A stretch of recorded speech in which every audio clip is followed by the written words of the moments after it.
Senhoras e senhores, sejam bem-vindos a mais um episódio do H Plus Taon e a tão esperada parte 2 de História da África, porque o pessoal me perguntou, meu. É mesmo? Não bastou sair, no outro dia, falar, quando que vai sair a parte 2? Eu falei, calma, cara. Calma, Calma, estuda a parte 1 primeiro, guarda tudo. Tira dúvidas, aí... Isso. Aí vem pra 2, consolida claro. o conteúdo, faz os exercícios, enfim. Exatamente. Depois a gente vai pra parte 2. E para isso, mais uma vez, professor Felipe Bertuzzo de História. Seja bem-vindo, Felipe. Muito obrigado, Kim. Sempre muito bom estar aqui. Dúvida que não quer calar. O Guarani segue líder, porque da primeira vez, né, que a gente viu, ele era líder, lembra? Era líder, já não é mais. Estamos em 4º lugar. Ah, pô, tá bom. Ainda estamos na zona de acesso, né? Tá bom. Eu ouvi a infâmia esses dias de corintianos querendo me encontrar na Série B. Não é assim que funciona, né? Não é porque um vai que o outro tem que permanecer, não é verdade? Exato, porque parece que um desce, outro sobe, é isso? Eu acho que seria... Eu acho que uma Série A mais verde seria uma Série A mais bonita. Exatamente, né? Concordo, isso eu concordo. Bom, enfim, vamos seguir assunto sério, História da África. Perfeito. O que rolou no primeiro episódio aí? Faz um briefing. Um briefing. Gostou? Briefing? Muito bonito, cara. Enfim, é sempre muito exaltivo a gente estar aqui, né? Sempre tem palavras novas, coisas... Os players do mercado. Os players do mercado, eu lembro. Bom, na outra vez a gente falou um pouco sobre o continente africano, utilizando uma certa perspectiva eurocêntrica durante os períodos antigos, medievais e modernos, né? Ou seja, durante as 3 primeiras fases da história sob a perspectiva europeia. Eu lembro-me de ter falado sobre alguns impérios que existiam na antiguidade, na passagem da antiguidade para a Idade Média nas regiões do norte africano, né? Falamos sobre os cuxitas na antiguidade e na passagem para a Idade Média os achunianos, o Império de Achum, né? 2 reinos matrilineares maravilhosos. Matriarcado, né? Matriarcado, exatamente. Conexões comerciais com a África subsaariana. Também falamos sobre os povos bantus nas regiões mais ao sul. Citamos o reino do Zimbábue, falamos sobre o reino do Congo e as relações com a diáspora africana, né? O tráfico. Que terminamos falando sobre a região do Sahel, aquela área do sudoeste do Saara, em que falamos sobre tanto a presença de reinos islamizados, como Songhai, Mali e Gana, quanto os reinos iorubás, de Benin e Daomé. Falamos sobre a perspectiva específica da religião iorubá, o politeísmo, a presença dos griots, né? Aqueles arquivos humanos da cultura iorubá e da influência que esses caras vão ter sobre o Brasil a partir dali, né? Porque muitos deles foram trazidos dali para a condição de escravizados para o nosso território. Os iorubás. Iorubás, isso. Existe, lembra que tem até uma expressão chamada Nagô entre os iorubás que falava sobre os indivíduos que eram escravizados, né? Então, aqueles que vieram para cá são Nagôs e iorubás. Sim, tem muita música aí brasileira que... Muito. Tem a raiz iorubá, não tem não? Tem, até porque uma das coisas que a gente conversa no curso de História, assim, é que a lógica de desenvolvimento da cultura brasileira, ela se dá por uma perspectiva de imposição europeia e de resistência africana, né? E se a gente tem hoje religiões, por exemplo, de matriz africana, como o candomblé ou mesmo a umbanda, nenhuma delas são africanas, né? Elas são brasileiras, mas que se dão a partir dessa lógica de resistência. E elas trazem traços iorubás como formas de crença que se perpetuaram mesmo com a imposição do cristianismo europeu, por exemplo, né? Então nós temos uma influência gigantesca na construção de uma cultura. Aquela relação que a gente tem, por exemplo, entre entidades iorubás e santos cristãos, né? Ogum, que é ao mesmo tempo São Jorge, né? Isso é uma reminiscência, isso é uma resistência dessa cultura dentro da nossa sociedade. Ela tá aí, né? Sim. Não, gostei muito. E aprendi demais. Lembra, né?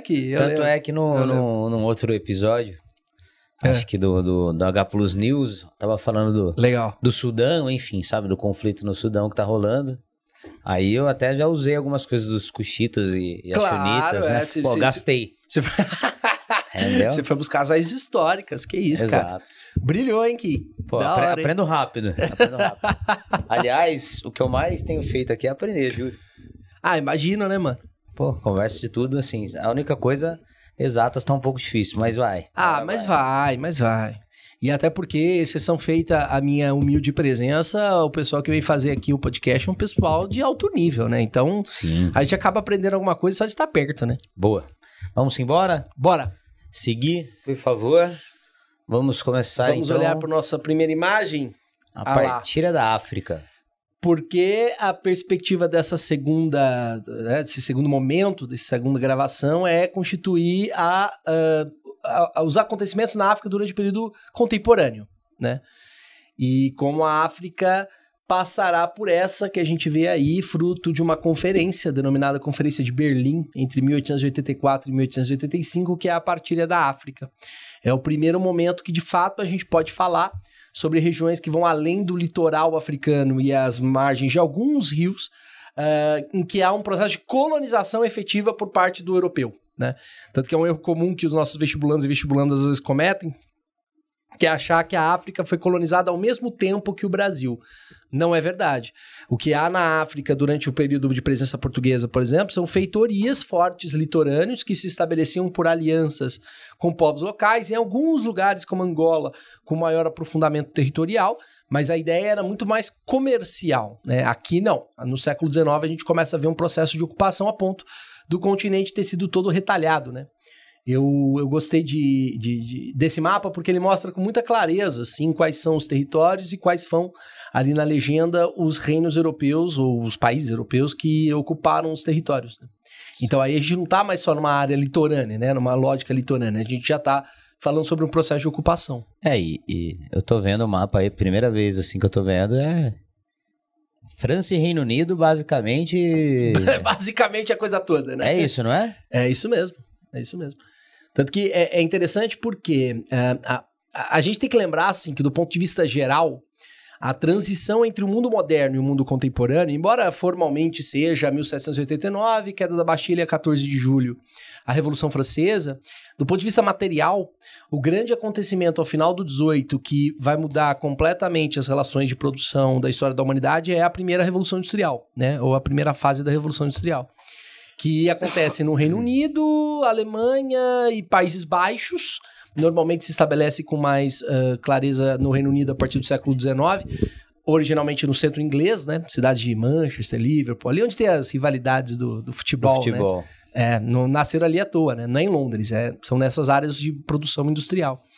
E a questão é que quando o europeu começa a desenvolver a lógica industrial, que é otimizar o processo produtivo em prol de uma maior lucratividade, começa a se desenvolver algumas demandas que não existiam até então naquela escala para o europeu, né? Eu sempre costumo dizer, quando você faz uma revolução industrial, você torna maquinária a sua lógica produtiva, né? Então você quer substituir seres humanos por máquinas. Para quê? Para produzir o máximo possível, o mais rápido possível, no menor custo possível.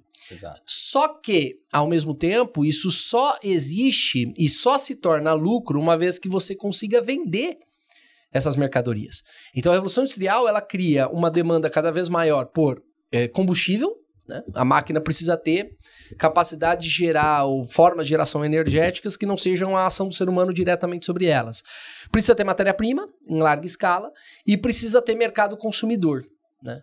E aí a grande questão é que, uma vez que isso começa a se desenvolver plenamente no século XIX, a partir do desenvolvimento de revoluções nacionalistas no continente europeu, a Europa começa a perceber uma dificuldade em manter crescente a lógica do mercado consumidor. Uhum. Porque quanto mais reinos europeus começam a se industrializar, menos eles importam mercadorias de outros, ou seja, o seu mercado interno, se você não se expandir, vai permanecer completamente restrito à única forma de venda das suas mercadorias. E aí, a partir de meados de 1875, essa é uma datação dada por um historiador inglês chamado Eric Hobsbawm, a Europa vai, por meio do desenvolvimento das relações industriais, desenvolver o que a gente chama de Era dos Impérios, em que os estados europeus vão começar a se expandir, querendo obtenção de territórios para conseguir matéria-prima, para conseguir mercado consumidor em expansão. E é aí que a gente vê um mapa como esse. Porque, diferentemente da sociedade pré-industrial, na Europa ainda não existia tanto uma demanda de mercado, quanto uma produção bélica capaz de subjugar o continente africano. Então não é que a Europa não colonizou a África até então porque não quis, é que não conseguia fazer esse processo. Não teria condição de... Exatamente. Por quê? Por 2 motivos. Não tinha condição bélica. Não tinha condição bélica e não tinha uma necessidade de mercado tão grande. Ah, tá. Então, você não tinha na Europa, assim, uma quantidade de produção tão grande que você precisasse de um mercado consumidor tão grande. Mas colonizou a África em busca de mercado ou de matéria-prima? Das duas coisas. Das duas coisas? Das duas coisas. Por isso que é uma colonização um pouquinho diferente do que foi, por exemplo, a portuguesa no Brasil. Porque a portuguesa no Brasil começa no século XVI, né? Que são as colonizações ibéricas. Aqui, por mais que exista um sentido de entrada de mercadorias no tipo, Portugal vende matéria industrial pra gente, né? O sentido primeiro das relações coloniais é o contrário. É produção agrícola que saia daqui para lá. Num processo industrial, não. Essas duas coisas têm que acontecer ao mesmo tempo. Então, ao mesmo tempo, a colônia ela é um abastecedor de matéria-prima, mas, ao mesmo tempo, ela também precisa ser consumidora em larga escala da mercadoria industrial. Entendi. Daí, por exemplo, a diferença na relação com a escravidão. Essa colonização na África no século XIX, que é o que a gente chama de imperialismo ou neocolonialismo, ou novo colonialismo, né? ela não pode se dar única e exclusivamente sob a lógica da escravidão, porque a escravidão, o escravo não consome, né? Então, exatamente. Exato. Então, não é como no Brasil, por exemplo, que você estabelece uma lógica capitalista, que é o plantejo, de produção em larga escala. Não, você precisa ter uma produção em larga escala, mas a produção de transformação da matéria-prima para o final está lá na Europa. A África tem que ser, ao mesmo tempo, quem abastece de matéria-prima essa produção europeia, mas, ao mesmo tempo, ela precisa consumir essas mercadorias. Então, você precisa ter uma mão de obra assalariada que esteja sempre no nível mínimo de sobrevivência, consiga gastar mas que consiga consumir, no limite. Por isso que aqui a gente vai ver um processo de colonização e uma lógica de aculturação um pouquinho diferente, que é o que mais cai nos vestibulares sobre esse processo, que é como o europeu precisa convencer a essas pessoas de que elas precisam abandonar suas práticas culturais tradicionais e se portar como europeu para consumir como europeu. Aculturação. Aculturação, exatamente. Então, sem cultura. Exato. Seria o pé tratar como se não tivesse cultura, exatamente. E aí a ideia, então, nesse processo aqui, diferentemente do nosso, em que o nosso envolveu a aculturação, mas envolveu a cristianização, por exemplo, né? Uma aculturação religiosa. Aqui não. Aqui é uma aculturação pelo consumo. Então eu preciso criar, de alguma forma, uma ideia de que essas pessoas agora, não só sob a imposição bélica, mas sob a imposição cultural, queiram ser como eu, para que elas consumam aquilo que eu produzo. Sim, sim. Estilo europeu, roupas europeias. Língua europeia. Língua, sim. É isso. Tanto é que muitos países aí falam francês, inglês. Isso. E aí... Na minha cabeça, o que não é francês é inglês. Fora, obviamente, ali Angola, Moçambique e tal, que falam português, né? Tem uma área espanhola. Não, imagino eu que tenha, claro, mas assim, um de leigo que sou, né? Biólogo que sou. Basicamente é isso. Um pouquinho de alemão em algumas áreas também, teve colonização alemã. Alemão onde, cara? Olha lá, ó. Não sabia, juro. Porque a conferência de partilha, ela se deu em Berlim, né? Se deu na Alemanha. E a questão... Tem um espacinho para o alemão. Então, são 4 pedacinhos, ó, são esses pedacinhos em rosa. É a Togolândia, que significaria atualmente o Togo, que fica ali nessa parte que a África faz essa curvinha, né? Que é o que a gente chama de Sahel. Camarões, originalmente colonização alemã.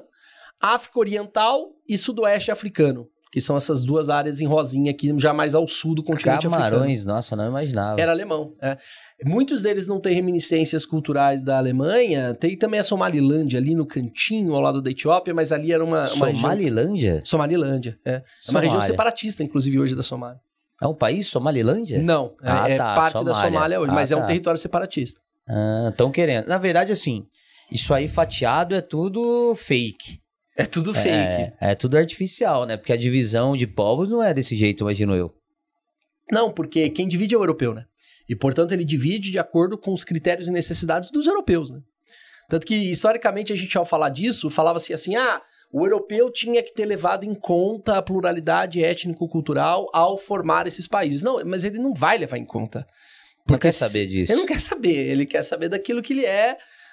de direito, né? Então ele vai estabelecer ali a tentativa de ocupar territórios porque ou tem jazidas naturais, ou tem uma área florestal, ou seja, os critérios que ele vai utilizar para divisão são outros, né? Principalmente é isso, né? ouro, enfim, qualquer tipo de riqueza ali. Ou material precioso, que nem ouro, mas, por exemplo, jazida energética é um fator, né? A primeira Revolução Industrial tem como jazida energética carvão mineral. Então, regiões que têm carvão mineral são áreas interessantes. Ou matéria-prima industrial, né? Minério de ferro, pô, sim, interessante.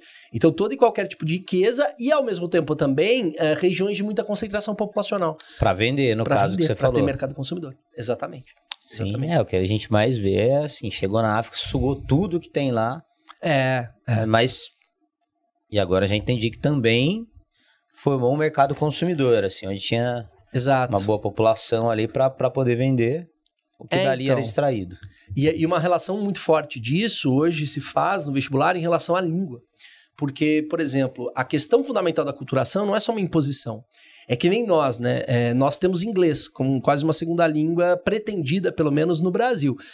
A gente não quer aprender inglês porque o inglês é uma língua maravilhosa, linda, e eu estou morrendo de vontade de ler Shakespeare ou coisas desse tipo. Sim. Por que a gente quer aprender inglês? Porque a gente, de alguma forma, entende que dessa maneira a gente terá a melhor capacidade de comunicação no mundo, né? O inglês hoje é uma língua franca, e vai, de alguma maneira, nos permitir uma certa ascensão social, né? Então, a lógica da aculturação aqui é muito louca, porque seja na forma de vestir, seja na forma de se portar, seja na forma de falar, o europeu precisa criar a ideia de que, de alguma maneira, isso é superior. E isso vai te gerar uma melhor condição no seu cotidiano, na sua vida. Sim, perfeito. Então, ser como eu vai fazer com que você seja melhor. Ascensão social ali, alguma coisa do tipo. Exato. Tanto no nível individual, quanto no nível coletivo. E é isso, né? Por isso que aqui você vai precisar de um processo de ocupação. Não basta só comercializar. Eu tenho que ocupar e eu tenho que garantir que você, de alguma forma, obtenha esse tipo de pensamento. Você obtenha essa forma de pensar. E tem 54 países na África, né? A gente 54 países hoje com o Sudão do Sul, sim. Mas isso hoje, né? Pode ser que daqui a pouco tenha mais ou menos. Pode ter muito mais, né? Porque no fundo é isso, né? Que tem a parte ali do próprio Sudão, né?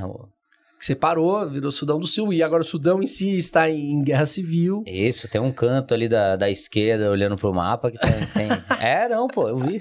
Tem isso, né, Ki? Tem, não, agora a Somalilândia também é um território separatista. Depois eu quero até perguntar, enfim, mas deixa mais para frente, eu quero saber por que tem tanto rolo aí, tanto conflito a todo momento. Eu acho que nunca teve assim um momento onde o continente africano não esteve em guerra. Seja por colonização, descolonização entre eles, enfim. Sempre... Desde a diáspora, né? A gente sempre pode colocar o europeu como agente desse conflito, né? Não que o europeu tenha criado os conflitos na África, mas de alguma forma as lógicas de dominação incentivaram isso, né? Desde da diáspora, né? Isso, Portugal, para conseguir escravizar Bantu, se aliou ao Reino do Congo, ou seja, você provoca ali por meio das rivalidades formas que lhe beneficiam, né? Sim. Então é isso, principalmente nesse caso, né? Desde o processo neocolonial, desde esse momento. Boa. Fechou? O que é? Passa, não passa? Você que manda aí. Se quiser passar, Matheus, porque aí a gente vai trocar uma ideia sobre como esse processo de aculturação se desenvolveu e como ele cai no vestibular. Opa! Porque olha lá, temos aqui um texto que é de um dos principais filósofos, ou uma referência, né? Aos principais filósofos alemães e um dos maiores filósofos contemporâneos, que é Hegel. Né? A base da teoria de Hegel, por exemplo, foi utilizada pelo Karl Marx como forma de compreensão, tudo bem que ele rompe com Hegel, mas é uma base de compreensão muito forte da filosofia existencialista alemã. E ó o que ele fala para se referir ao conhecimento africano, sendo ele alguém que viveu nesse processo de aculturação. Encontramos aqui o homem em seu estado bruto. Tal é o homem na África, porque o homem aparece como homem. Põe-se em oposição à natureza. Assim, é como se faz o homem. Mas, porquanto se limita a diferenciar-se da natureza, encontra-se no primeiro estágio, dominado pela paixão, pelo orgulho e pela pobreza. É um homem estúpido. No estado da selvageria, achamos o africano... Eu tô até me sentindo mal, lendo. Sim. Enquanto podemos observá-lo e assim ter permanecido. O negro representa o homem natural em toda sua barbárie e violência. Para compreendê-lo, devemos esquecer todas as representações europeias. Devemos esquecer Deus e a lei moral. Para compreendê-lo, exatamente devemos abstrair de todo respeito e moralidade, de todo sentimento. Tudo isso está no homem em seu estado bruto, em cujo caráter nada se encontra que pareça humano, né? E é exatamente isso, ele ilustra muito bem o que são as principais teorias desenvolvidas no século XIX para criar essa sensação que o europeu é superior. E que assim, viver como europeu, consumir como europeu te faz melhor. Que absurdo isso aí. E tão absurdo é que tem como uma das bases do pensamento, vamos ver nas alternativas, não é a alternativa correta, mas vamos ver, uma base de pensamento biológico. Afinal de contas, existe aqui um antropólogo inglês chamado Spencer que traz para as ciências sociais as teses de Darwin e vai defender aquilo que a gente chama de darwinismo social. Sim. Você aqui, você manja muito mais de darwinismo, então... olha lá, é isso. É uma deturpação, é óbvio. Exato. Embora o Darwin tenha em vida corroborado em alguns momentos com teses como essa, mas eu falo baixinho aqui. Não, mas não... E espero não ser agredido do outro lado da mesa. A ideia de Darwin na seleção natural é isso. O que é? Ah, sim, fechou. Mas darwinismo social foi deturpação da seleção natural, de fato, né? Exato. E a partir dali, numa perspectiva em que o Spencer considera que, como há uma evolução das espécies, também há uma evolução entre as raças humanas, né? E aí, o próprio Hegel ali, ele coloca uma palavra que é primeiro, né? Fala assim, primeiro estágio, porque o que se constitui nesse momento é uma base científica que a gente chama de positivismo, que constitui a ideia de que há uma linearidade de desenvolvimento humano, no qual existe uma única forma de desenvolvimento em determinadas etapas e que algumas raças são capazes de concretizá-las, outras não. Sim. Né? E a ideia aqui, no caso, inclusive sob lógicas científicas que ao longo do século XX serão apropriadas por ideologias como o nazismo, por exemplo, né? De tentar comprovar biologicamente, por meio de estudos anatômicos, a existência de uma inferioridade por parte de povos africanos e asiáticos. Superior. Exatamente, sendo o europeu superior, né? E aí, isso é muito louco, porque isso está mesmo que de formas muito implícitas, constituídas na nossa própria forma de ver o mundo, né? Opa! História, por exemplo, né, para não ficar só na biologia.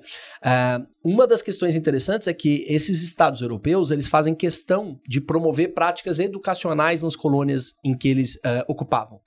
Por quê? Porque você precisa ensinar, mas ensinar aquilo que o europeu quer ensinar. Claro. E a história vai ser o quê? A história vai ser o que a gente chama, por exemplo, nos cursinhos de história geral. Por quê? O que é história geral, na verdade? Que é o que a gente está desconstruindo aqui. Porque nós vivemos num mundo, graças aos deuses, melhor do que aquele que a gente recebeu. Que é a ideia de que há uma história europeia. Feudalismo é um conceito europeu, absolutismo é um conceito europeu. E se a gente sai de um curso sem o espírito crítico de entender o que é o eurocentrismo, a gente parte do pressuposto que, de fato, a história europeia é melhor. Exato. Porque eu não estudo nada da África, eu só estudo Europa. Então, logo, a história da Europa é aquilo que vale a pena. E conforme você é educado dessa natureza, você chega, de fato, à conclusão de que... Eles são superiores. Eles são superiores. E se eles são superiores, eu quero visitá-los, eu quero ser como eles, eu quero estudar nas suas faculdades, eu quero falar a sua língua, eu quero me vestir como eles, né? Eu quero vestir um terno europeu, não quero mais vestir uma roupa de seda chinesa, né? Falando da Ásia. Então, existe um processo de aculturação que tende a essa noção aqui de que os africanos são aqueles que estão no estágio primitivo. Eles estão no momento primeiro da humanidade. Aí ele cria uma ideologia chamada fardo do homem branco, que constitui a ideia de que, olha, eu como europeu, eu não estou indo lá na África para explorá-la, para, como você disse, sugar seus recursos. Estou indo lá lapidá-los. Salvá-los. É pior. Por quê? O fardo é um peso, né? O que eu estou indo lá? Se essas pessoas forem deixadas à sua própria dinâmica, é darwinismo, elas vão sumir. Elas são incapazes de se desenvolver, elas não se adaptam, né? Ou não são adaptadas, né? Se eu não sou lamarquista, não sei se eu tô fazendo da forma correta. Não são adaptadas. Então, nós temos que, como seres humanos, diferentemente dos animais, que eles são, ó, eu preciso ir lá e salvá-lo da sua própria barbárie, da sua própria selvageria, né? Aqueles que vêm da selva. Então, quando eu vou lá e faço uma linha férrea, não é que eu quero facilitar o transporte do carvão da sua região para o meu país. Não, jamais. Eu quero te salvar da sua própria selvageria, trazendo a civilização. né? Então, a narrativa e a retórica que é fundamental, além do domínio bélico. Então, precisa ter produção de arma em escala industrial para eu conseguir dominar impérios milenares que existem na África. Claro. Mas, ao mesmo tempo, eu preciso ter essa narrativa que justifique não só essa pessoa, esse grupo de pessoas, ser vítima da minha imposição, mas também, de alguma forma, em algum sentido, ver isso como algo benéfico. Ver isso como algo... Nossa, a civilização veio até mim. Forma, E aí, por isso que ele pergunta, né? De acordo com seus conhecimentos sobre a colonização da África, assinale a alternativa correta. A ocupação do continente africano no processo conhecido como neocolonialismo foi permeada de discursos como o de Hegel, que colocavam o africano como ahistórico, como se ele estivesse antes da história, como se ele fosse primitivo, negando veementemente a importância da cultura dos povos africanos para a história da humanidade. Perfeito. É isso. Né? PUC do Paraná, medicina. Agora, 2023. 2023, é isso que cai, assim, isso é muito recente. E aí, só para terminar, assim, as outras, o Hegel foi um importante historiador do continente africano, ele nem foi historiador, nem especializado em continente africano. Muito pelo contrário, deu pra perceber que, né? Pelo texto ali, dava pra saber que... Exato, isso foi uma tese racista de um filósofo alemão. Perfeito. C, a insistência dos pensadores europeus em negar a história dos africanos está fundamentada nas disputas territoriais que se instalaram na África entre os europeus ao final do século XVIII, no processo conhecido como neocolonialismo e imperialismo. Tem um erro nessa alternativa e não tem jeito, às vezes em história, esse um erro muda tudo. Não é século XVIII, é século XIX. Data? Sacanagem, hein? Sacanagem, mas é isso, né? Mas tudo bem, fica muito claro, assim, a resposta correta tá muito clara. Tá muito clara. E mesmo o vestibulando, ele tem noção de que o imperialismo é um fenômeno do século XIX. Isso. Tá, eles... Pós-1875, pós-ascensão dos nacionalismos, unificação alemã, unificação italiana e a necessidade do continente europeu buscar mercado consumidor em outras áreas que não a Europa. Sim. Que é aquele negócio que eu falei da competição. Então... É 19. Obviamente eles não precisam guardar datas, né? Já vamos deixar bem claro, mas uma noçãozinha... Uma noçãozinha, né, cara? Noçãozinha, é isso. É um século, não é uma data, vai. Não, um século. Desculpa, gente, eu não estudei pra vir aqui, então... Mas eu sabia que era A. Pelo menos é isso. Sabia plenamente que eu que tô enchendo o saco. AD, o pensamento de Hegel buscou perpetuar a não historicidade da África negra. Não, embora ele cite ali, de fato, o homem negro, ele não está se referindo à África negra, ele está se referindo à África como um todo. Seja a África ao norte, seja a África ao sul. E no texto de Hegel é possível observar que ele acredita que o homem africano era capaz de dominar suas paixões. Não, ele diz exatamente o contrário, né? Ele diz que são pessoas mais próximas da condição animal. Sim. E que são incapazes de desenvolver... Não consegue se controlar absolutamente nada, basicamente. Exato, por isso que ele fala que é um homem no seu estado natural, na selvageria, na barbárie. Então, hoje, vestibular em relação a esse momento da África, muito ligado à partilha da África, às relações geopolíticas que levaram a isso, a Revolução Industrial, e principalmente esses ideários. Ao darwinismo social, a essa noção de superioridade do homem branco. Isso é fundamental para entender esse primeiro processo. Perfeito. Bora? Próximo assunto? E aqui a gente já percebe o movimento contrário, né? E os dois grandes elementos que caem em relação à África na história do período contemporâneo.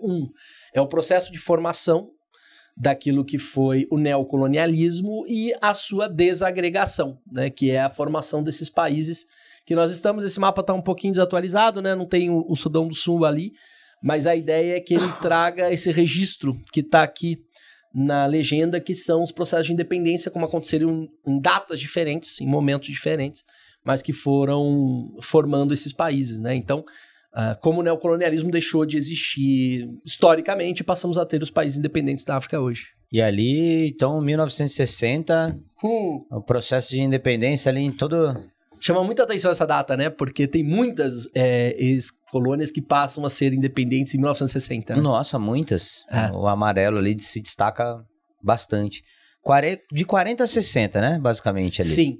Aí quase todo mundo. Embora tenha uma exceção um pouco maior, que são esses países aqui, ó, em laranja. Eu não sei, eu sou um pouco daltônico, às vezes eu não sei se é laranja. Namíbia, Zimbábue. Principalmente as ex-colônias portuguesas, porque aí tem um evento específico que separa as portuguesas das demais. Que vou mencionar daqui a pouquinho, mas chama-se Revolução dos Cravos. Sim. Em Portugal. Opa, esses dias foi comemorado. Exatamente.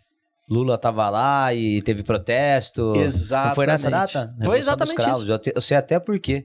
Olha lá. Porque colocavam cravos na arma dos soldados. Exato. E aí a galera começou a dar cravo. Pô, tô falando, meu. Década de 70, né? Fazer podcast me ensina muito. Da próxima vez eu nem venho, deixa só Tem uma música até do Chico Buarque, se eu não me engano, que fala justamente disso. É isso? É isso mesmo. Eu tô aprendendo demais. Mas vai, por favor. Gastei já, tá? Não, pô, que isso, eu não tenho mais nem o que falar. Não, a questão é que, assim, pensando em vestibular hoje, o que isso precisa estar claro? Primeiro, o processo neocolonial, ele não existe sem resistência, né? E ali é interessante, inclusive, que... Eu consigo voltar, assim, o mapa anterior? Consegue voltar o mapa anterior, lógico. Obrigado, Matheus. Só um último comentário. É que hoje a gente está no momento de revitalização da luta africana, né? De compreensão de como, mesmo com o processo de dominação, existem formas de resistência. Tem 2 territórios em verde ali que são muito interessantes porque eles são territórios que não se submeteram a princípio ao processo neocolonial. Aqui a Libéria é um território formado por... É até meio tenso falar sobre isso, mas ela é um território formado por norte-americanos racistas do sul dos Estados Unidos. Nossa. Que em momento de desenvolvimento das guerras de secessão nos Estados Unidos, e principalmente de libertação dos escravizados, que termina com a 13ª emenda em 1865, eles meio que adquirem esse território, financeiramente mesmo, como uma lógica de fazer uma diáspora inversa. Então, se os africanos serão emancipados no meu país, eu não quero esses africanos vivendo comigo. E aí criam esse país chamado de Libéria, que seria teoricamente o lugar da liberdade, e estabelecem a ida de pessoas emancipadas do sul dos Estados Unidos para a região da Libéria. Vale destacar 2 elementos. Muitos desses racistas brancos norte-americanos, com a abolição da escravidão, vieram para o Brasil, porque queriam viver num território que ainda existia escravidão. São 2 cidades no interior de São Paulo, uma chamada Santa Bárbara do Oeste e outra chamada literalmente Americana, que são cidades de americanos brancos do sul que vieram pra cá. Juro por Deus. Não, americanos brancos que foram pra Libéria e da Libéria vieram... Não. Eles vieram pra cá. Ah, tá. Libéria, eles mandaram de volta os escravizados. Que eram emancipados. Então, pretos pra África, brancos na América. Essa é a perspectiva deles. Entendi. Eles devolveram pra África. Isso. Basicamente isso. Um território de é isso. Americana e Santa Bárbara do Oeste, do lado de Campinas ali. Exatamente. São cidades que são juntas, né? E são conurbadas, rivalizam e tem mesmo? Tem, enfim. Rio Branco de Americana e União Agrícola Barbarense. E tem um ritual até hoje de comemoração em Santa Bárbara do Oeste da colonização norte-americana, em que eles fazem festivais com bandeiras de confederados, por exemplo. É mesmo? Não sabia disso, cara. Pois é, que nós somos... Pesado. Nós somos interioranos, né? Ser de Minas ou de São Paulo, a gente tem que estar esperto. E a Libéria é o movimento, então, nesse caso, de ida dos africanos. Do tipo, olha, nós não queremos você aqui nos Estados Unidos, vá pra lá. Né? E aí, como tem uma influência muito grande dos os Estados Unidos conseguiu bancar que esse território permanecesse independente. Então não foi colonizado por nenhum reino europeu.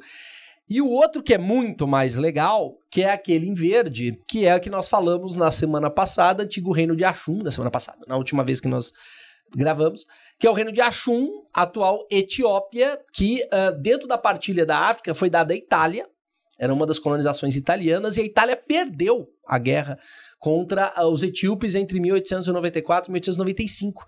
Então é símbolo de resistência de um território que não foi dominado pelos europeus. Né? Aparentemente o único. Aparentemente é o único junto da Libéria. Na África do Sul, ali no que eles estão chamando de União Sul-Africana, que era um nome que era conhecido de forma colonial, desde 1880 a 1881, tinham 2 territórios ao norte, um chamado de Orange, outro chamado de Transvaal, que também eram territórios que tinham uma certa independência, porque eram territórios de antiga colonização holandesa. Existiam alguns descendentes de holandeses ali, chamados Boeres, ou Afrikaners, como eles autodenominavam-se, que conseguiram manter uma certa autonomia por ser um território de ocupação branca. Uhum. Tinha holandeses lá desde o século XVI. E, aliás, finalzinho do 16, começo do 17. Só que esse mapa já mostra sobre a ocupação britânica, porque entre 1889 até 1902 é o que a gente chama de Segunda Guerra dos Boeres, a primeira de 1880 a 81, em que esses boeres, ou descendentes sul-africanos de origem holandesa, conseguiram manter essas 2 colônias, Orange e Transvaal, como territórios independentes. Então, sendo muito formal, teve ali entre 1881 até 1888 2 territórios independentes. Só que o Reino Unido ocupa a partir de 1899 e vai se tornar britânico. Ou seja, a Etiópia e a Libéria são os 2 únicos territórios que não passaram nesse momento pelo processo colonial. Boa. É isso.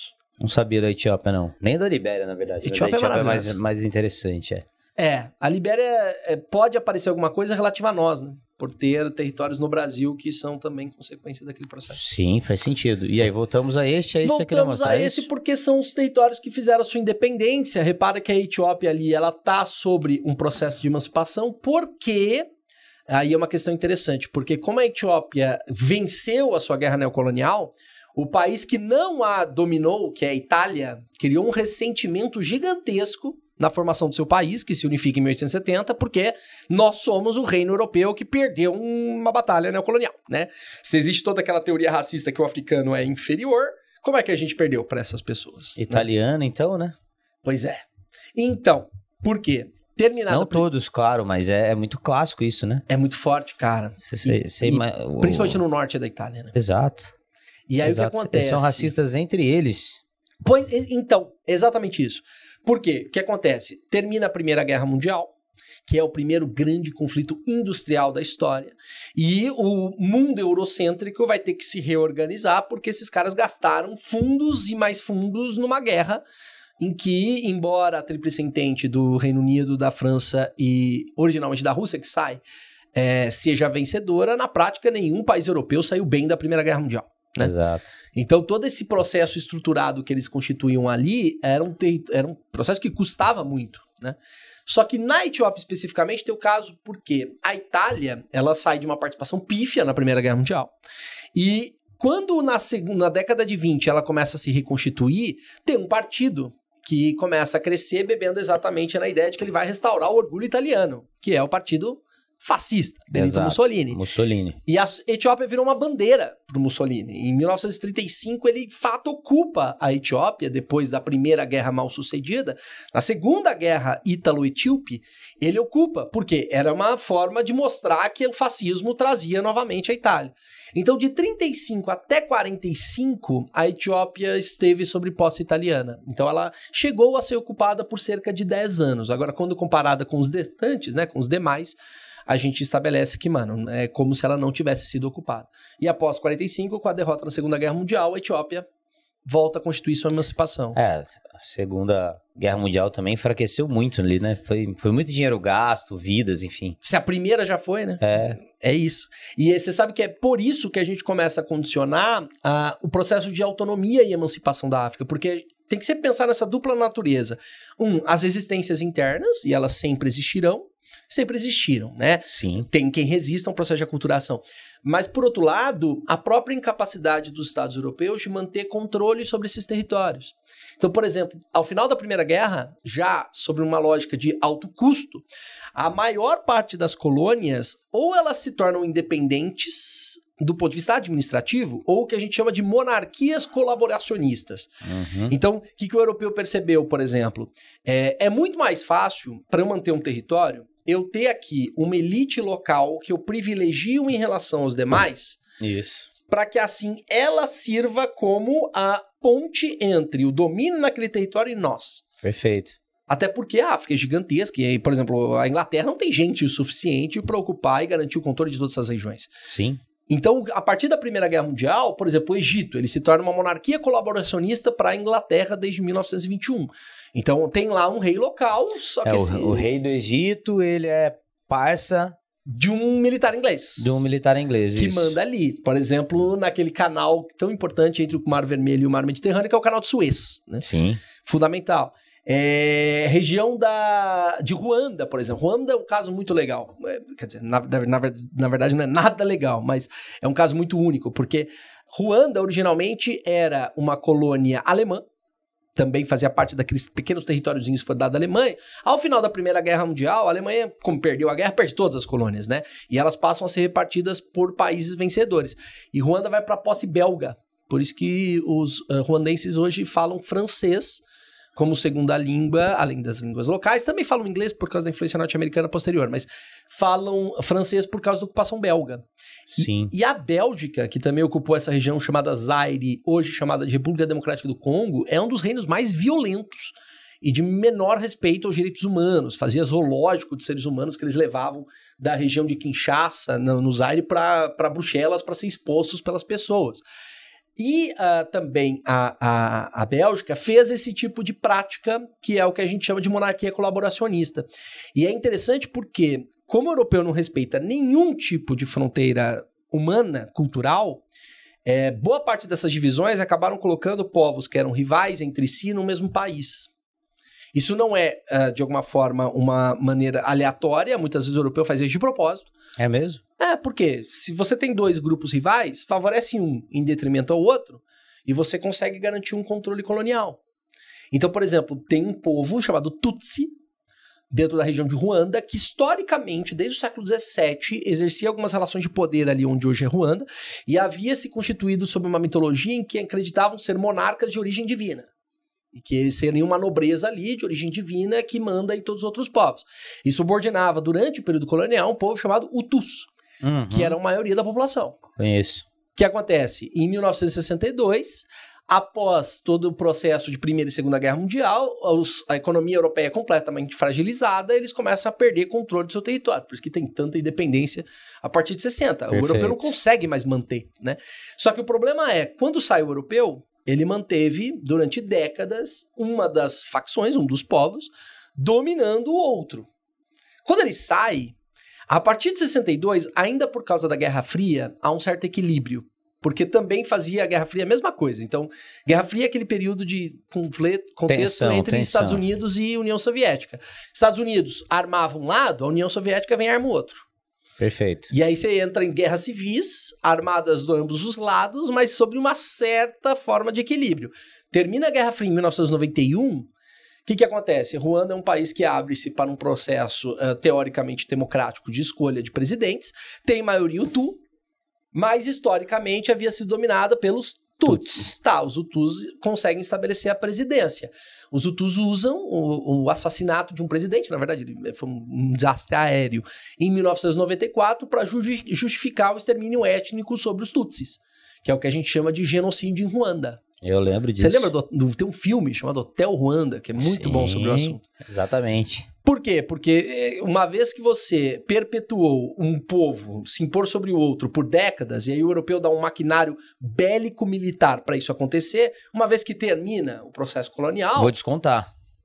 Agora tudo aquilo que nossas gerações sofreram... Agora eu vou revidar, né? Tanto isso. que hoje se sabe que, embora o genocídio tenha acontecido em 1994, ele já estava sendo planejado em 93. Que o desastre aéreo do presidente foi uma justificativa. Porque, horas, se eles nos estabeleciam, agora nós vamos estabelecer sobre eles, né? Então, não que o europeu tenha inventado essa relação, como eu disse, os Tutsis já se consideravam ali dominantes desde meados do século XVII. Só joga gasolina. É isso. E armou. Você joga gasolina e se arma militarmente. Claro. Ou seja, a gente tem grandes ocorrências de guerra civil hoje em países africanos exatamente por causa disso. Opa. Não é só uma questão de pluralidade étnica, é também uma questão de rivalidade incentivada e alimentada pelos europeus. No Sudão tá rolando muito isso, né? Exatamente, por isso que eu mencionei, porque eu sei que você manja pra caramba, tá ligado? Você é uma autoridade hoje sobre o assunto.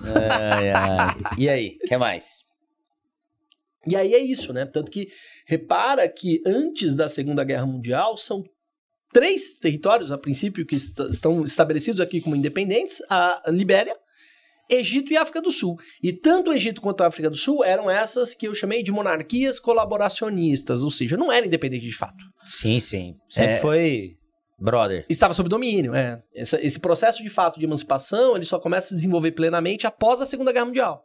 A ponto, inclusive, de uma relação importante que tem caído também hoje, que é... A gente esquece, vivendo num país como o Brasil, que africano não é uma identidade na África. Africano é uma identidade que se forma por pessoas fora da África. Só fora da África, obviamente. É tipo nós, né? Eu normalmente não me penso como um brasileiro. Vou fazer, sei lá, intercâmbio no Canadá. Encontro o maluco do Acre. De repente nós somos irmãos. Por quê? Essas pessoas dentro do continente africano têm uma história, como a gente viu na primeira aula, tem toda uma pluralidade, e quem tira a humanidade e a pluralidade dessas pessoas é o europeu ao trazê-lo para cá, para a América, como escravizado. Sim. Né? Só que o doido é, ao mesmo tempo que ele faz isso, ele cria os mecanismos que farão com que, pós-Segunda Guerra Mundial, esses movimentos contra a colonização se acentuem. A língua, como eu falei, né? Você tem, por exemplo, num país como Nigéria, sei lá, mais de 160 etnias e povos ali fragmentados. Sério? Sério, assim, muito grande. Tudo bem, tem ali uma certa identidade iorubá, mas entre os iorubás a gente tem divisões. Sim. Né? Então, teoricamente, a gente tinha ali uma dificuldade linguística que tornaria muito difícil você criar um movimento contra o europeu, o que fez com que esses povos diferentes conseguissem se comunicar e, portanto, conseguissem construir uma ideia anti-europeia. O inglês, imposto pelo europeu. Então, ao mesmo tempo que a língua foi uma aculturação, isso que me dá uma bronca sempre quando eu dava aula sobre isso, é minha companheira, Débora, que é cientista social, e ela falava assim, você ficar falando da língua só como dominação? Não, a língua também é resistência, uma vez que, mesmo sendo a língua do europeu, é a língua que permitiu povos diferentes se comunicar para lutar contra o europeu. Sim, usaram a própria língua que estabeleceram de domínio para comunicar entre eles que não falavam a mesma língua. Exato. Resistência. E aí, por que eu tô falando isso? Tem uma conferência que cai de 1955, chamada Conferência de Bandung. Ela é uma conferência na Ásia, Indonésia, que é organizada por territórios que acabavam de fazer independência desde 1947 do Reino Unido, que é a Índia e os territórios islamizados, né? Que era o Paquistão Ocidental e o Paquistão Oriental, que hoje a gente chama de Bangladesh, junto com Sri Lanka, né? E aí começa a se constituir, a partir de 1955, e repara a quantidade de datas de emancipação que vão a partir dali. Começa a se constituir um ideário que a gente chama geopoliticamente de terceiro mundo. Do tipo, nós somos países pobres, boa parte de nós somos territórios colonizados por europeus, ainda não fizemos a nossa independência e, ao mesmo tempo, exige-se a partir do final da Segunda Guerra Mundial que a gente se alinhe ou ao bloco capitalista, primeiro mundo, ou ao bloco comunista, segundo mundo. E, numa boa, nenhum dos dois nos representa, não vai fazer bem para nós nenhum dos dois. Nós temos que ter um alinhamento independente, que é o que a gente chama de terceiro mundo. O Brasil teve representantes nessa conferência. E para a África isso foi muito forte, porque isso começa a nascer um sentimento chamado de pan-africanismo. Ou seja, a ideia de que nós somos algo coletivo e nós temos que nos unir contra o europeu. Então a gente começa a ver vários movimentos começar a se desenvolver com mais força a partir dessa conferência. Em Angola, por exemplo, o MPLA, que é o Movimento para a Libertação de Angola, ele é de 1961.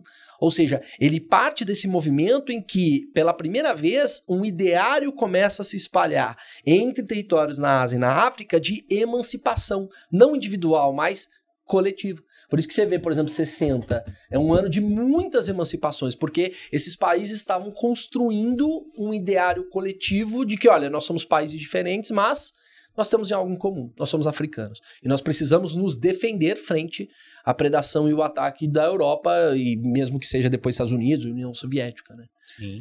Então aqui é importante perceber que esse mapa só é possível porque a própria ideia de nação, que é uma ideia que não era africana e chegou a eles pela Europa, foi utilizado aqui como um instrumento de luta. Por isso que se unirem. Exatamente. É basicamente assim, vamos nos unir contra um mal maior, depois a gente resolve nossas tretas. Depois a gente resolve nossas tretas, exatamente. Angola é muito isso, assim, porque primeiro Angola ficou em guerra civil muito tempo também. Exato, porque aí entra a Guerra Fria, né? Porque o MPLA é o principal líder. Como eu disse, países de língua portuguesa têm um evento específico chamado Revolução dos Cravos, de 1973, que é o final de um regime totalitarista em Portugal, chamado Salazarismo. Por isso que colocava-se os cravos na arma dos militares. Perfeito. Embora, na verdade, seja um golpe militar. Mas, enfim, a ideia aqui, né, de um novo momento, de uma república um pouco mais atualizada, moderna, em Portugal, e que favorece esses movimentos, né? Então, muito do que foi a Revolução dos Cravos em Portugal, que é o final do salazarismo, é influenciada por esses movimentos que nascem nas colônias. De, olha, nós estamos sendo oprimidos, violentados, e nós queremos a nossa emancipação, né? E aí é interessante que, assim, o MPLA é o principal líder desse processo, mas tem também um grupo chamado UNITAS. que também vai estabelecer grupos ligados à emancipação. Fez a emancipação, ela é garantida em 75. O primeiro presidente é o Agostinho Neto, que é do MPLA. Só que o MPLA se torna comunista. Porque no alinhamento da Guerra Fria, ele... Foi para a União Soviética. E aí que o UNITAS faz? Capitalista. Então, o resultado em Angola vai ser uma guerra civil que perpetuou e ficou anos e anos e anos, décadas. Na verdade, existe até hoje. Até hoje? Até hoje. Tem regiões como Cabinda, por exemplo, no norte de Angola, que se considera separatista.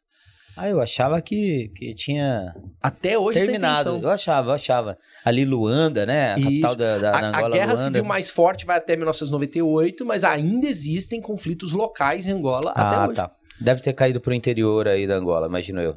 Áreas mais ao norte, principalmente, a região de Cabinda. Então, hoje nós temos um mapa que nos mostra o processo de emancipação, como esse, que tem exemplos muito específicos de cada lugar e seus processos, mas ao mesmo tempo que faz a relação com essa lógica geral, né? Tanto de falência do mundo eurocêntrico pós-Segunda Guerra Mundial e ao mesmo tempo dos movimentos internos e como, por um lado, se unem contra o mal comum, mas quando o mal comum vai embora, o que fica são as divergências locais que muitas vezes faz com que eles caiam em conflitos internos, né? Em guerras civis, como aquela que você presenciou no Sudão. Guerra civil e agora com armamento pesado e muita gente ganha dinheiro com a guerra. Exato, cara. Porque uma vez que a guerra se torna industrial, é isso, né? A guerra não é só um embate em si. Elas são os recursos que você mobiliza para elas. Né? Exato. Daí, por exemplo, sendo um pouco crítico assim, mas enfim, o sucesso econômico dos norte-americanos ao longo do século XX passou muito por isso, né? Quem ganhou a Primeira Guerra Mundial foi de fato os Estados Unidos, porque... Eu vendo arma. Exato, passou 3 anos sem ter qualquer tipo de despesa relativa ao conflito e vendendo arma para o Reino Unido, né? Tanto que o Reino Unido, quando começa a Primeira Guerra Mundial, os Estados Unidos é devedor para o Reino Unido. Quando termina a guerra, ele é credor. O Hobsbawm fala isso também. E assim, repare que toda vez que tem algum tipo de limite econômico, surge um conflito, surge uma guerra. Por quê? É um negócio. Né? Opa! Não é só um conflito. Então você passa a ter, tanto do ponto de vista político quanto do ponto de vista mercadológico, elementos que, a partir do momento que esses países fazem sua independência, que de alguma forma abastecem-se dessa relação. Só é importante não cair naquela coisa do Hegel de achar de alguma forma que ali é um grupo de pessoas barbáricas, que não tem qualquer tipo de civilização. Não é isso, é ao contrário, né? O que há na África é fruto de exploração contínua durante 2 séculos e que faz com que nem você perguntou no começo, né? É muito comum que você tenha muita disputa quando você tem recursos escassos, né? Então, você tem ali um determinado grupo que vai tentar se manter controlador daqueles recursos e vai acabar subordinando os demais. Então, na verdade, o que faz o conflito acontecer são rivalidades históricas que são agravadas pelo processo colonial que diminui ainda mais a incidência de recursos naquelas regiões. É isso que hoje o vestibulando e a vestibulanda tem que estar muito claro, porque senão se corre o risco de cair no argumento da selvageria, né? E aí é muito doido, assim, porque a gente vê uma guerra como a guerra da Ucrânia e a gente tem um olhar completamente diferente do que uma guerra civil do Sudão, Exato. Só porque tá na Europa. Exatamente. Aí o Zelensky, e você pode gostar do Zelensky, pode não gostar do Zelensky, mas o Zelensky tá na ponta da sua língua e, ao mesmo tempo, o conflito do Sudão, só aqui no podcast do H+, porque senão você nem sabia o que tava acontecendo. O Fatah, ninguém sabe quem é, o Zelensky, todo mundo. Exatamente. MPLA, quem que é MPLA? Sabe o que é isso? Do que é isso? Quem tá falando quem, né? Inclusive, também a mídia em si, né? Não se fala muito. Não vende, né? A ponto de eu achar que já tinha terminado o conflito na Angola. Nunca terminou completamente. Nunca terminou. É isso, né? Tem vários países, né? A própria Ruanda ainda tem reminiscências do genocídio até hoje. É muito complicado. A República Centro-Africana é um território bem complicado. Porque, de fato, você tem essas reminiscências de um território que não só foi explorado, como ainda é muito explorado. Né? Sim. Tanto que na geografia, eles muitas vezes usam o termo neocolonialismo de uma forma diferente que nós historiadores. Para nós, história, neocolonialismo é esse fenômeno de colonização pós-industrial na África e na Ásia, que durou do 19 até o final da Segunda Guerra Mundial, começam os processos de descolonização. Para geografia, muitas vezes esse termo aparece como uma continuidade de práticas coloniais mesmo após o fim da colonização. Então, por exemplo, hoje Angola. Angola é um país que a última vez que eu vi foi 2016 ou 2015. 70% da produção industrial angolana é de empresas portuguesas. Então não é mais colônia, beleza, só que você tem uma dependência de capital da antiga metrópole que faz com que, na prática... 70%, muita coisa. É muita coisa. E 25% era brasileiro, né? Odebrecht e Petrobras. Isso. Hoje diminuiu um pouco, mas... E agro também, né? Muito agro ali. E agro, Tem muita gente, né? Muito brasileiro que foi morar lá por causa desse expansionismo. Plantar batata e tal, conheço alguns. Extrair petróleo. Então, são países que sofrem muito desse processo que não terminou, né? Não termina só com uma descolonização formal. Embora o que seja importante exaltar o tempo todo é que há uma resistência contínua e crescente que nunca parou também. Né? Boa. Fechou. É e isso. aí? O que é? A gente tem alguma coisa para terminar? Vamos fazer, tem mais uma. Mais uma questão? Também 2023. FPR, vamos ser bem atualizado, né? Considera o seguinte excerto de jornal: Mundo Negro, a Etiópia é o nosso coração. A Abissínia veio à proeminência sobre a chefia do genial negro que foi Menelik II, derrotando a Itália. Menelik é o imperador responsável pela vitória na Primeira Guerra Ítalo-Etíope. O mundo tem reparado que a Etiópia ainda é, por sua insígne vitória, uma nação de valor, né? Lembrando também que, pelas teorias mais recentes, a Etiópia é de onde os seres humanos vieram a princípio, né? Homo sapiens sapiens. O trecho acima, retirado do jornal O Clarim da Alvorada, eu adoro esses nomes de jornais, importante veículo da imprensa negra paulista, faz referência tanto à resistência etíope contra a colonização italiana no final do 19, quanto à ascensão de Haile Selassie, o último imperador da Etiópia, coroado em 2 de novembro de 1930. Vale mencionar Selassie, o imperador que estabelece a cultura Rastafari, que a gente mencionou. Por isso que eu já ouvi, então, Selassie. Foi no nosso podcast passado. Ah, tá. E a partir desse trecho dos conhecimentos sobre a história da África e dos afrodescendentes, assinale a alternativa que relaciona corretamente o papel da Etiópia com o colonialismo do continente africano e os impactos desse papel no mundo. Essa é uma questão ótima, porque além de ela fazer menção ao papel que a Etiópia tinha no imaginário do mundo afrodescendente na primeira metade do século XX, mostra como isso tinha reminiscências no Brasil, né? 2 de novembro de 1930. Estamos saindo da República Oligárquica, entrando na Era Vargas e há um movimento negro, tem jornais negros. Perfeito. Né? Mostrando essa conexão e esse imaginário. É aquela ideia que eu falei, né? De formar a identidade africana. E a Etiópia se tornou um importante símbolo de luta e independência para pessoas africanas e afrodescendentes por ter sido um dos únicos estados africanos a resguardar sua soberania durante o processo conhecido como Partilha da África. Chegou até a ser colonizado depois em 1935 pelo fascismo, mas durante o texto ainda não havia, né? 1930. Então, a ideia é o orgulho de um reino que conseguiu resistir ao processo neocolonial. Por isso, alternativa correta, alternativa A. Perfeito. Quer citar as outras alternativas para a gente fechar o nosso episódio? Vamos, essa bolinha aí é muito doida, essa bolinha vermelha. B. Após a vitória de Menelik contra os italianos, a Etiópia se estabeleceu como a principal nação islâmica do continente africano. Lembra da nossa aula passada? Não, né? Ali a influência não é do islamismo. Tem, inclusive, parte da população que é judaica e outra parte cristã, além de etnias originais locais, né? Então, não é um lugar de nação islâmica somente. C. A vitória de Haile Selassie contra a invasão italiana de Benito Mussolini em 1935 inspirou outros países africanos. Infelizmente não, né?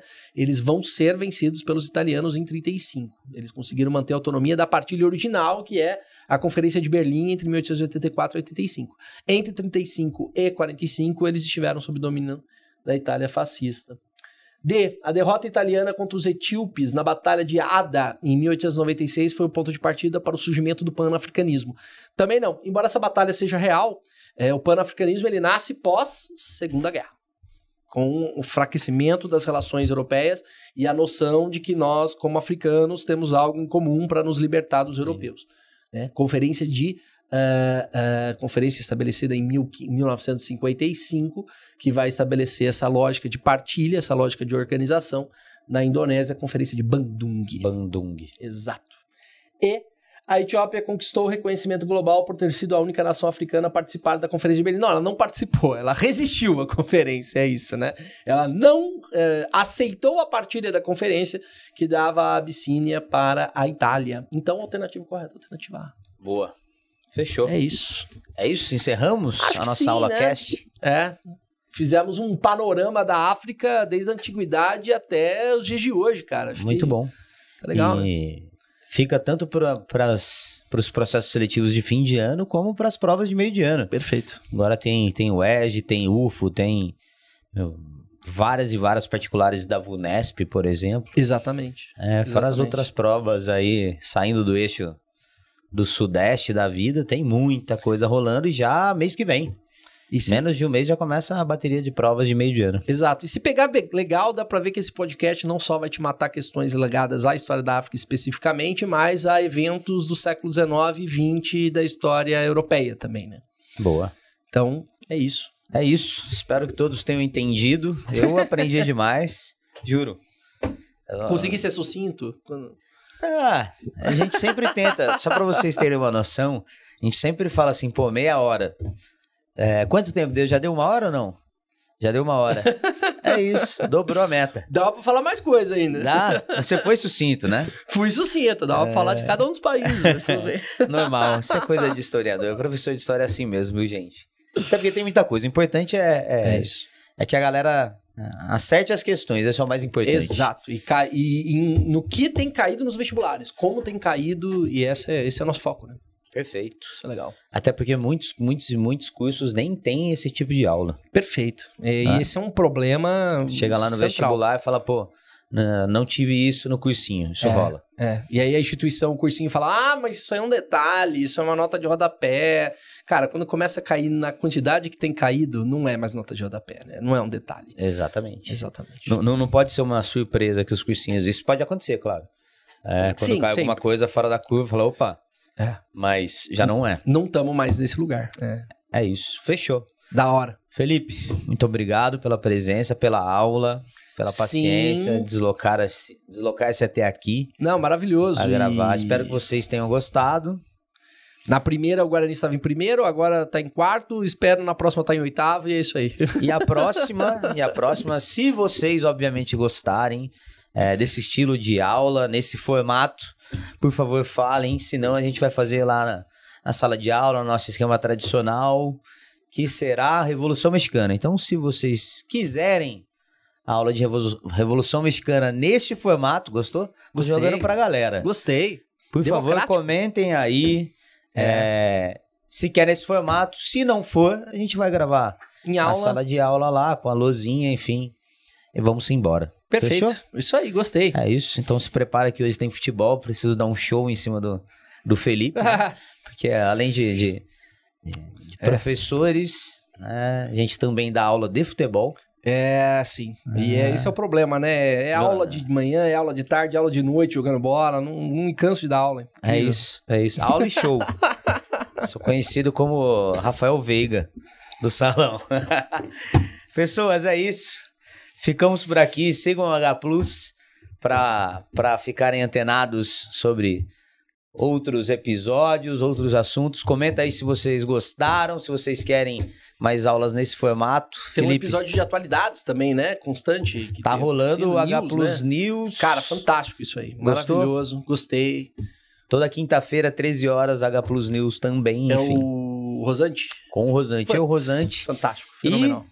Eventualmente vamos, sempre que calhar, trazer alguns convidados para comentar, sempre bom, né? Perfeito. Seja aluno, a gente tá pensando em trazer alguns alunos também para comentar, não só como professores. Pô, ia ser legal pra caramba, né? Tô pensando nisso. Eu acho que ia ser muito legal. Vamos sortear a presença.